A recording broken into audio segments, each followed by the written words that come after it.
discussion on Somewhere Out There. I am Joe here, your host, and we are discussing some of Bud Hopkins' material regarding the alien and UFO abduction phenomenon. So we're going to go right into the next chapter in his book, Missing Time.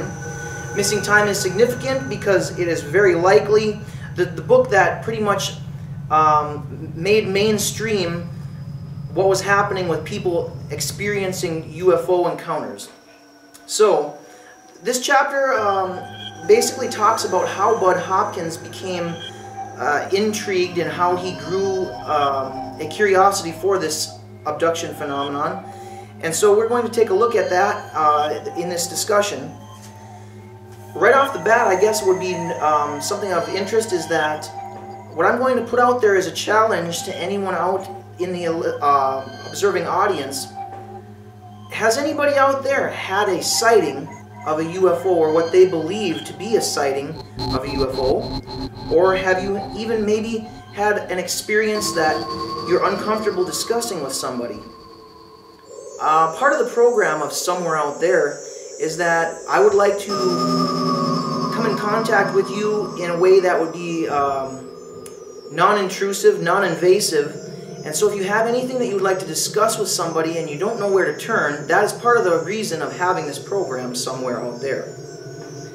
So this is pretty much how Bud Hopkins was led into the subject of UFO and aliens. This didn't happen until the summer of 1964 for him. He and his first wife Joan were entertaining a house guest, and they were on their way to a cocktail party.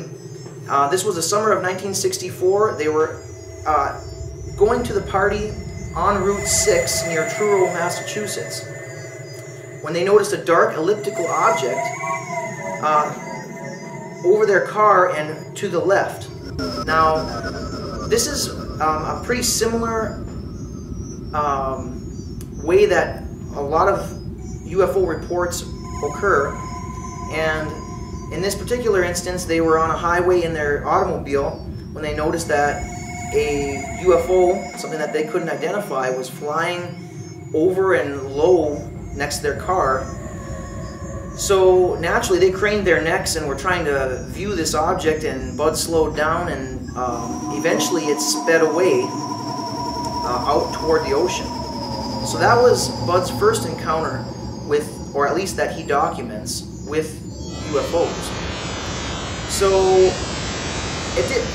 Later on after that, it actually piqued his interest, and he read an article that detailed the Barney and Betty Hill case from 1965.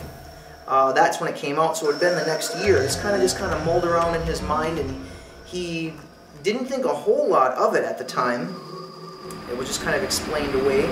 So that was the next year when that case was publicized in a Boston newspaper. The event of Barney and Betty Hill's supposed abduction was 1961, but it wasn't actually publicized until 1965. And then it took Bud 3 or 4 years more reading a book about the Hills incident, which is called The Interrupted Journey, before he realized that the Hills incident may have actually taken place as explained in the book. So then by the time the Pascagoula incident of 1973 occurred, Bud was able to accept the idea that humans may be being used as samples. This might be a chilling reality if indeed was found and proved to be true, but that's what the evidence seems to be pointing us toward, is the fact that people may be being used as experiments. And this is going to be one of the big discussions that you're going to find amongst UFO researchers and the literature, is that the intent of these beings is still not clearly known. This is part of the reason of creating the program Somewhere Out There, is I would like to delve a little bit further than just reading material about the subject, and reach out there to you folk and see who might be having something similar to these incidents. I do have some thoughts after reading extensively on the subject, which I'll share in later episodes. But for now, we're going to continue to take a look at Bud's life and how he was directed toward becoming a UFO researcher. So, at that time, all the known cases within the Book of Missing Time that we're going to be looking at, that we're studying right now, all the cases within this book turned out that the particular people have been submitted to polygraph testing and also voice stress analysis. And after doing so, it all turned up that these people were not hoaxes, meaning they passed these polygraphs, and voice stress analysis indicated that they were indeed believing that they're telling the truth. That is significant in itself, because that would prove that these people are not trying to be hoaxes. They're not trying to gain publicity by bringing forth their cases. Now, as Bud progressed, he just casually dropped lines at dinner parties, cocktail parties, and he slowly elicited cases of personal reports of encounters with UFOs that people reported to him. He wasn't aggressively pursuing the subject, but he would just do it casually at social functions, and it revealed that he had results that people had had UFO sightings from a wide variety of walks of life. So that's another interesting, noteworthy bit of information, is that it can't be pinpointed on one people group, race, religion, creed, or even geographical area. It would appear that this is a worldwide phenomenon, and that people from all walks of life and from a wide varieties of, rich, poor, it doesn't really matter. It seems that this is a wide cross-section of demographics are proving to turn up with UFO sightings or experiences. So, in that regard, Bud just took notes on those that seemed of interest to him, and he did that pretty much through the rest of the 60s and into the early 70s. Now, the summer of '75 became critical times for Bud's interest in the UFO phenomenon, because a series of sightings in the Truro, Wellfleet, Provincetown area came to his attention. And he began investigating each one with more intense, he started investigating with more intense manner, meaning it started becoming more of a passion to him, and he started doing it more actively. One lady had spotted a strange white glowing globe which blinked on and off for several minutes over Provincetown Harbor, and then it disappeared. Two others, at an angle of 90 degrees and about 3 miles away from that same lady's position, they also sighted the same object and described it to Bud on a separate occasion. And without him revealing, so he kept the date and some of the details of it. He kept them secret when he was discussing the second two people's sighting of that object. And it turned out that they revealed that the date correlated identically and the time with the sighting.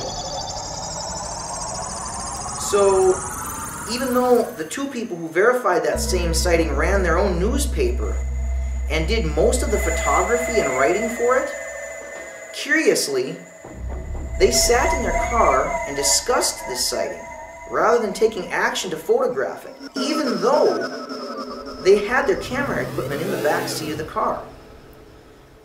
Does that seem a little bit strange to you? That reporters would just mysteriously and unexplainedly sit still and not even try to photograph an object that draws such intense curiosity? Well, that even was a mystery to them later on, it turned out, but within a 6-week period, an object fitting its description, the white globe that blinked on and off, was seen many times, it turned out, in that area. It was seen by 2 Wellfleet police officers who watched it move through the sky. A woman and her daughter then watched it hovering and blinking at a different time. There was a man in Eastham who called the Coast Guard, even thinking that it was a distress signal. And also by a couple, and this was interesting to Bud in itself. This piqued his interest, I think, a lot, because there was a couple that shared a home in New York with Bud, so he knew them very well personally. And they watched what seemed to be a pillar of fire, like an inferno on a hill about a quarter of a mile from their place. And that left them disconcerted at the time. But these all correlated. These events in the same area there were happening all during the summer of 1975 and roughly over a 6-week period. So, bright lights passing by their homes and flooding the inside of their house were reported by several other people to Bud. And the interesting thing about this is that in one couple's case, just like the husband and wife duo who ran the newspaper and didn't take any action to even try to photograph the object that they were witnessing, a similar instance happened where these people's home was flooded with light one evening. They were actually very scared about it, and after the incident, after the light passed by, they just went downstairs to have a cup of coffee and they discussed it. They just had conversation about it after that occurrence. They were very frightened by it. But the way that they behaved in itself was curious, and even to the people afterward it seemed curious why you would behave like that if you're very, very terrified and you have something that you can't explain happen. How they reacted to it in both these cases, but yet separately and at different incidents altogether, was mysterious.